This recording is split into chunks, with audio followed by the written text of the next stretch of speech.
Is it fair to totally throw out the Cal 2020 season? I mean, just as a, we do that thing, right? I've mentioned it several times during our spring gleaning series. You're pulling up the coach's Wikipedia. It's got all the results, and you just, I cannot use this 1-3, like this win percentage, as truly reflective of how I feel about Justin Wilcox and the job that he's doing at Cal.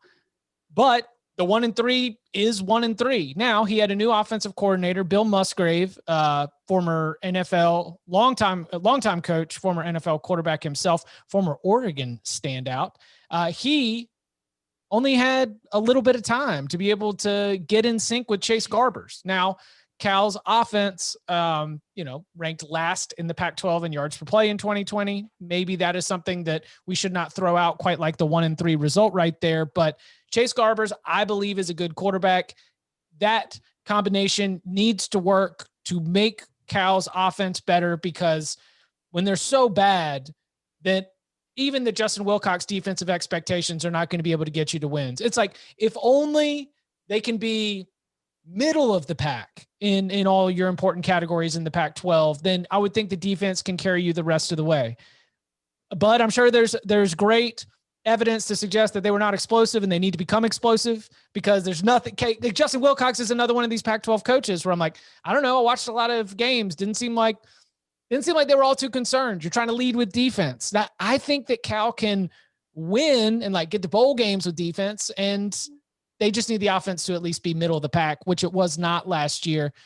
Can Chase Garbers and the offense be able to raise its level to the point that the defense can lead the way? Because I think at Cal, even given the sparks that we've seen with Justin Wilcox, I don't think you're measuring yourself against the Pac-12 championship contention. I do think I think being solid is okay at Cal, but right now the offense was so bad last year that they couldn't even be okay.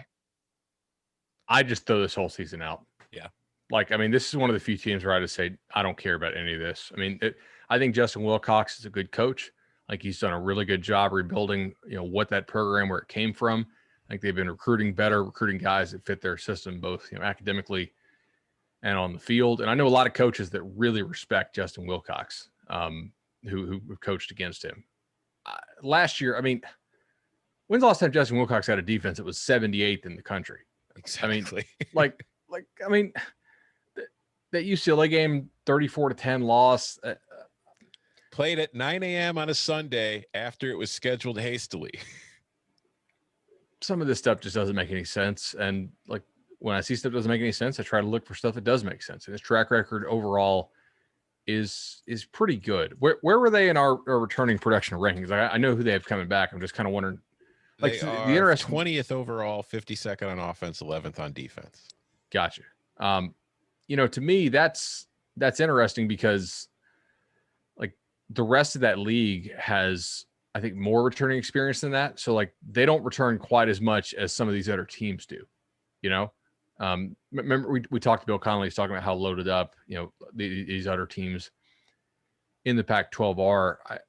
I agree with Chip. I have more confidence in the defense bouncing back than I do the offense, even though they do lose, some key pieces on defense. But I think this team will be a strong bounce back team. I'll throw this out there. Who do you have more confidence in, Stanford or Cal? Cal. I think I do too. Maybe not by a ton, but yeah. Yeah. So, Cal's offense, this is pretty bad because we're talking about 2020. Last in the Pac-12 yards per play in 2020. Also in 2019. Also in 2018. Also in 2017. Last in yards per play.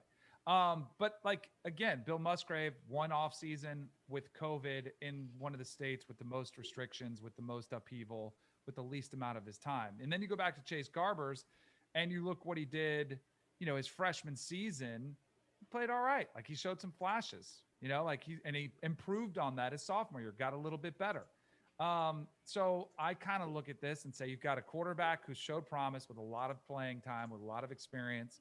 Team that's been given, was dealt a really rough hand as far as the limited amount of time they had to play and when they had to play. So I think this could be one of those teams you look at and closer to 7 or 8 wins than 3 or 4 for sure.